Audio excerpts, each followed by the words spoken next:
Mirëmëngjesi dhe njëherë për të gjithë ju që sapo jeni zgjuar dhe keni nisur ditën në Info Plus në Star Plus Televizion. Sot do flasim për korin e Zemra Krishtit.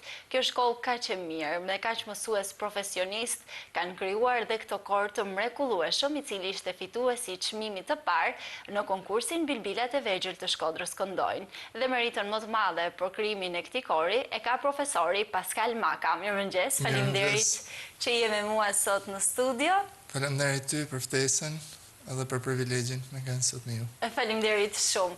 Dua të di pak a shumë se kur filloi krijimi i këtij kori. Në të vërtetë, kori ka ekzistuar në shkollë. Për çdo eveniment edhe aktivitet që është bë, ai ka qenë aty. Prezent, por 2 vitet e fundit ja dhanë mundësia dhe oportuniteti me dalë dhe më u shpalos në publik edhe vlerat që ai kor ka në vërtet. Sa fëmijë janë pak a shumë pjesë e këtij kori? Janë rreth 105 fëmijë. Një numër i konsiderueshëm, një numër shumë i madh fëmijësh. Shumë i madh, në vërtet. Prej nga klasa parë deri te klasa 9. Janë të gjithë janë një përzgjedhje specifike, si është krijuar, pra, si është bërë përzgjedhja e tyre? Në vërtet janë përzgjell, domethënë i kanë përzgjell në klasa fëmijët me talent, që mund t'japin kontributin sa do të vogël në fushën e artit. Janë fëmijë të talentuar? Po rritet një brez i talentuar, profesor? Po, patjetër Shkodra është gjithmonë bërën talentesh edhe në vërtet fëmijët të surprizojnë. Çdo ditë me talentin e tyre, jo vetëm në muzikë, por në gjitha fusha tjera. Sa të gatshëm janë ata të marrin pjesë? Sepse po rritet një brez ku teknologjia është bërë pjesë e pandarë e jetës së tyre dhe ndoshta janë më të prirur në rrjetet sociale, të rinë në shtëpi me celular, të luajnë lojra të ndryshme. Sa të gatshëm janë ky brez i ri të jenë pjesë e një kori kaq të bukur?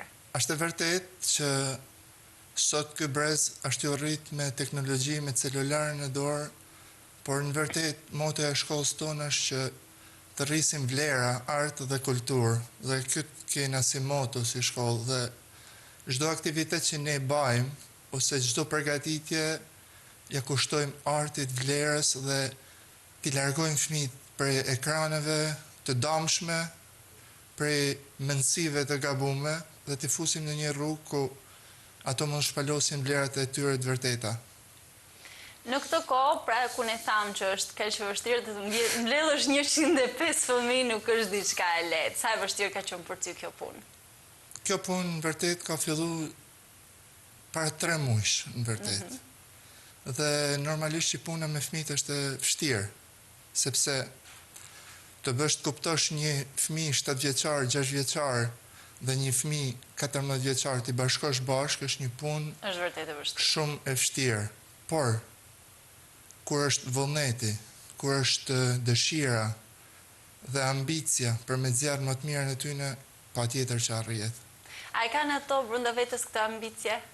Ndoshta ne gjithmonë, të paktën e mbaj unë mend me brezin tim, ishim shumë të emocionuar kur vinte mësuesi i muzikës dhe donte të zgjidhte, jepni maksimumin edhe pse nuk kishim ndoshta zë. Është e vërtet që disa e kanë, disa nuk e kanë, por kjo është detyra e profesionistit, t'i fusin në botën e artit, t'i fusin në rrugën ku ato duhet të shpalosin vlerat. Kjo është pika kyçe në një ekip, vetbesimi. Dhe unë aty kam punu fort. Patjetër anën artistike, por edhe vetbesimin. Shumë e rëndësishme është kjo pjesë. Si erdhi ftesa për tek Bilbilat e Vegjël?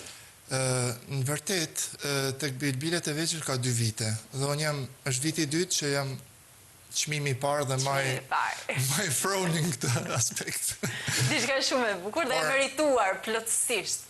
Patjetër, kjo është më së rëndësishme për mua që çdo gjë është kënë e merituar. Nuk është kënë diçka që ma është dhanë se duhet për të dhanë. Jo, është kënë e merituar sepse ma ka dhanë publiku, ma kanë dhanë emocione që kam transmetu tek publiku, dhe gjithë ato që kanë rrethu, ma kanë dhanë me merit plot, këtë besoj. Plus juria profesioniste që unë nuk e vend dyshim këtë gjë. Realisht unë e kam përjetuar live dhe ndoshta nuk kam aq vesh për muzikë sa juria profesioniste, por ishte vërtet një emocion i jashtëzakonshëm. që në rreshtimin e fëmijëve ishte profesionalizëm total kori. Sa vështirë është të kujdesesh për ta në anën estetike ndoshta, si të qëndrojnë, sepse janë të vegjël, një 6 vjeçar nuk di shumë mirë të rri, nuk është e vështirë për ta. Këtu kam gjithë ekipin e shkollës mësvetes. Duke filluar nga drejtoresha jonë Ardiana Haxhari, e cila ka kontribu maksimalisht në disiplinën e korit, në rreshtimin, në veshjet. Gjithë shkolla ka kanë angazhuar për këtë aktivitet, që shkolla jonë të përfaqësohet densisht dhe fëmijët marrin atë që meritojnë. Dhe të ja fillu prej të punëtori më thjesht dhe duke marrë te profesori në shkollë që jep mësim ka dhënë kontributin e vet, dhe për këtë duhet i falenderoj publikisht. Sa bukur. I falenderojmë shumë të gjithë që kanë sjellë një punë kaq të bukur dhe në veçanti ty që ke arritur të kujdesesh nga ana artistike për ta. Po këngën, kush e zgjodhi? Në vërtet këngën e kam zgjuar vet. Unë çdo vit para se të fillojnë viti shkollor, mendoj dhe e di si çam pret dhe mendoj për etapat që do të kem dhe mendoj për gjëra të veçanta. Në vërtet, normalisht që do në punë, do në ul veti herë me punu dhe me i qartësu idejt me anën teme, pastaj me i vendos tek fëmia. Dhe kënga nani ishte e spikatën mendoj, sepse të këndosh me 2 zëra në atë moshë të vogël dhe të fushëritësinë e tamburave dhe një mini aktrim të vogël që e kompletonte gjithë puzzle-in, për mu ishte ajo që unë kisha në mendje dhe kisha plan me realizu. Sa mendon që e kanë realizuar? Unë mendoj se e kanë realizuar 100%. Sepse në atë moment, në atë skenë, ato fëmijë kanë dhënë shpirtin e tyre. Kanë dhënë më të mirën e tyre. Dhe për këtë jam shumë krenar për ta. Është pak edhe emocion i shtuar skena e teatrit, sepse e dim që një skena gjigande me një publik, salla ishte plot. Është emocion i shtuar për ta?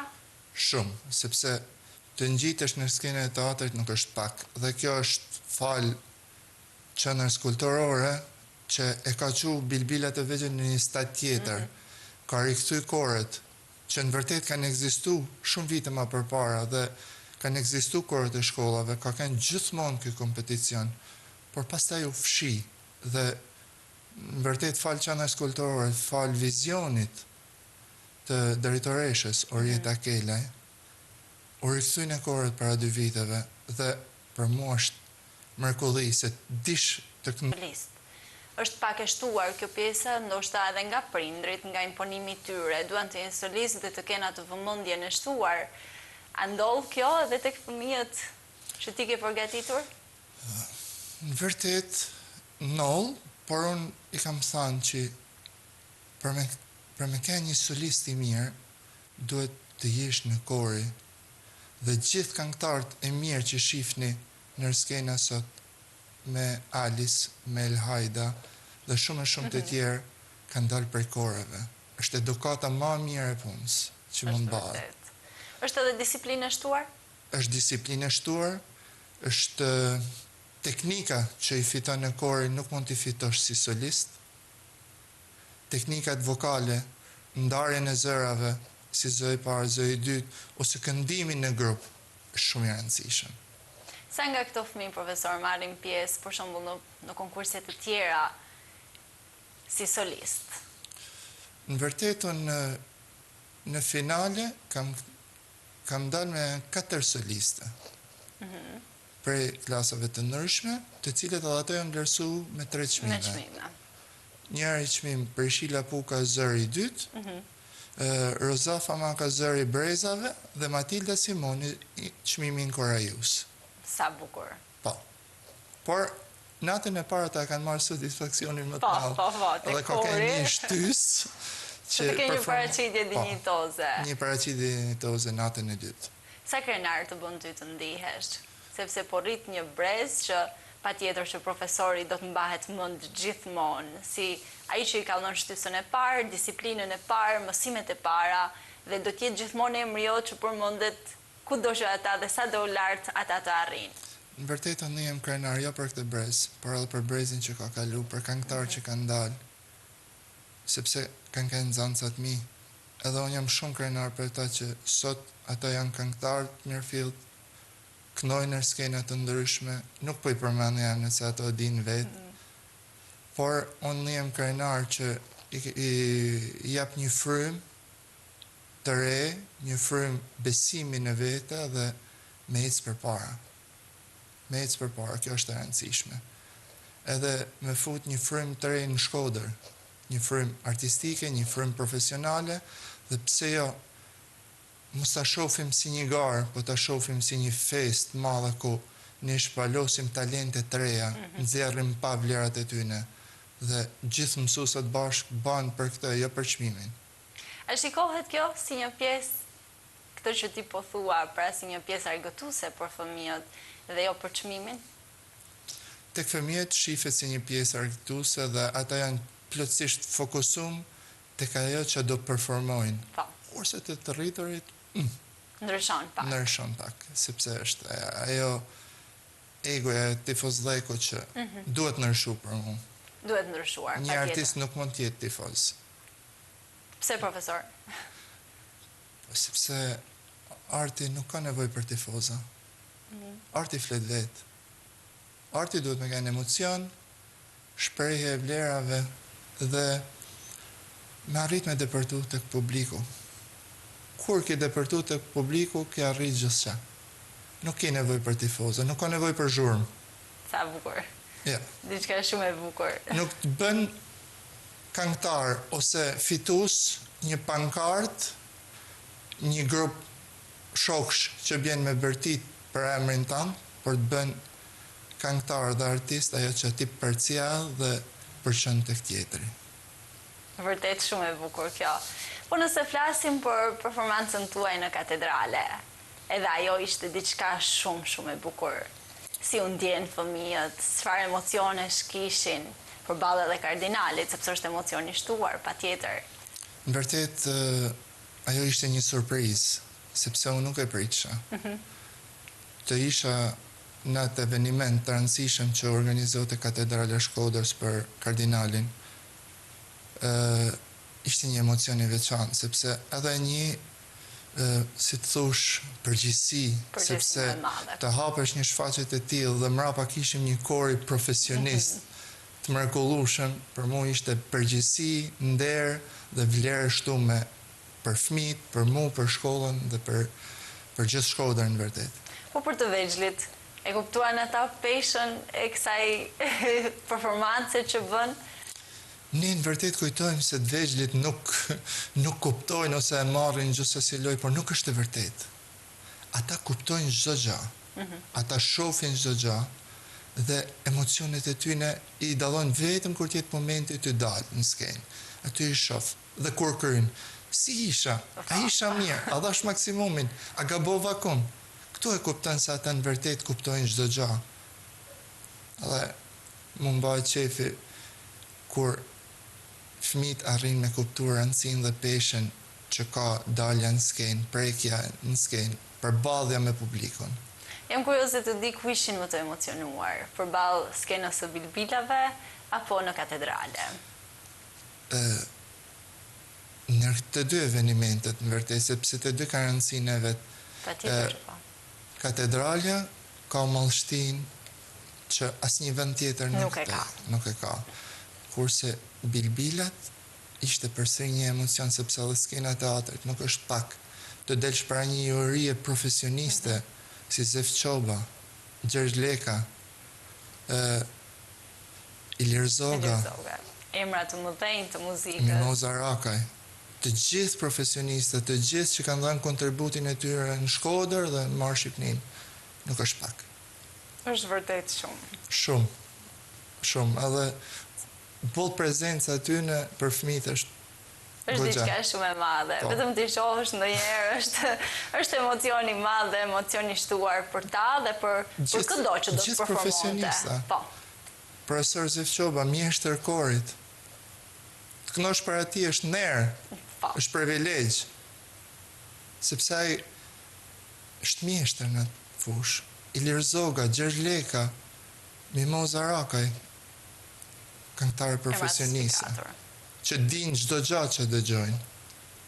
A shërben kjo për ta të rinj, për të ecur përpara? Ndoshta profesor Zefi do t'i dëgjoj dhe do të kërkoj ty emrat e tyre për të rritur më shumë në karrierë, që ata të jenë pjesë i një kori ndoshta më të madh ose një performancë ku do të na përfaqësojnë ndoshta edhe në mënyrë ndërkombëtare? Unë besoj se po. Besoj se po, sepse profesor Zefi dhe gjithë artistët në Shkodër ja japin mundësinë të rive që të bëjnë pjesë e lëvizjeve të ndryshme dhe të shpalosin talentin e tyre. Pastaj çdo gjë don punë dhe disiplinë mbrapa, patjetër. Sa duhet punë dhe disiplinë për të bërë pjesë e një karriere ndërkombëtare? Shpirti e vështirë kjo. Është e vështirë. Shumë. Shumë. Është një artist minimumi i don 3-4 orë në ditë. Po tham krejt minimumin. Pastaj vazhdon. 3-4 orë në ditë minimumi. Minimumi. Po maksimumi? Maksimumi, Gjithë dita? Gjithë dita. Një karrierë SP4 duhet e gjithë dita të jetë... Një artist lufton për 5 minutshin, 4 minutshin që ka në skenë. Gjithë puna, provat, çdo gjë bëhet për atë 5 minutsh. Dhe kur je para daljes në skenë, thu, pritësh se është tanë puna e një dite. është puna e shumë kohëve. Dhe ke dëgjuar që thonë, për shembull, ose një këngë do këndoj 3 minuta, pra ka njerëz që e nënvlerësojnë. Patjetër, sepse nuk e din punën kolosale që bëhet mrapa. Se kuptojnë 3 minuta. 3 minuta është do kaloj. Ose në zanca? Po. Por në vërtet nuk është. Është një punë e përditshme, paktën me korin që unë kam punu, minimumi 3 orë në ditë në shkollë. Me disiplinën, me qëndrimin, me këndimin, me goditjen e instrumentave që na shoqëroshin, me lidhjen komplet, pastaj qëndrimi, pastaj veshja, pastaj renditja, pastaj ndarja në zërave, janë një punë kolosale. Për me arrit me pas një performancë mirë. Shkolla juaj është spikatur për aktivitete përveç mësimit dhe profesionizmëve që siç unë e përmonda dhe në fillim, edhe për aktivitete shumë të bukura. Mund të zbulojmë ndonjë plan të ndonjë aktiviteti që keni tani afër ose që e keni në mendje dhe po e përgatisni? Ne në fakt gjatë vitit marrëm pjesë në shumë aktivitete. Dhe kena marrë pjesë te Zekino Doro që është zhvillu ku jena vlerësu pola aty me çmimin e parë. Aktivitetet që ishin tashti patjetër që u vlerësume. Kina pas koncertin që kina majt në katedralen këtu të kishës së Frejtenve për Krishtlindje, ku ishte edhe një eveniment mallor. Tashti na presin edhe mbylljet e viteve, saxhot e fund viteve, si di, ndoshta edhe dita luleve ku do marrim pjesë në një eveniment që do organizohet nga bashkia, nuk e di. Pra ka plane shumë për të ardhme. Patjetër. Dhe besoj që edhe nga performanca e mrekullueshme që është bërë edhe virale, të gjithë po e shpërndajnë dhe të gjithë po flasin për të që një kor i mrekullueshëm i shkollës Zemra e Krishtit do të shtojë edhe më shumë punën dhe performancat. Patjetër, përgjegjësia është më e madhe, sepse ke punu, por tash duhet marrë standardin dhe ta arritësh. Mendon se po ndikon kjo pjesa e viralitetit paksa tek performancat e ndryshme që po bëhen, jo vetëm tek koret, por në përgjithësi? Jetojmë në botën e internetit, jetojmë në botën e reklamës. Dhe normalisht që kanë ndikim, sepse njerëzit janë gjithë ditën me celular në dorë. Është e vetmja mënyrë. Kjo është shpeshherë preferojnë që të shohin ekranin e vogël se të vinë ta shohin diçka live, gjallë. Por është krejt tjetër gjallë. Kur je aty në skenë, është një magji tjetër. Këtu është e bukur, sepse efektet e gjitha gjanat që krijohen, reklam. Influencon, është një mënyrë për më dëgju zëre edhe aty ku nuk janë prezent. Në këtë mendoj. Profesor, dua në fund për ta mbyllur një thirrje nga ti për të gjithë të vegjëlit që ndoshta kanë dëshirë të merren me muzikë, por janë pak të stepur, janë pak të ndrojtur. Dua një thirrje nga profesori që të gjithë i bashkohen muzikës, të gjithë ata që e kanë me dëshirë. Unë mendoj që arti është rrugë e vështirë, por jo e pamujtur. Në art duhet të investosh në qoftë se je talent me të vërtetë. Kështu që unë i bëj thirrje gjithë talenteve mos ta ndalin ëndrrën e tyre. Sepse një ditë ylli do të shndrisin për të gjithë, ata që e meritojnë. Dhe fëmijët duhet të vrapojnë dhe të ecin përpara, me ëndrrat e tyre, me botën e tyre dhe mos influencohen nga çka kanë përbëri.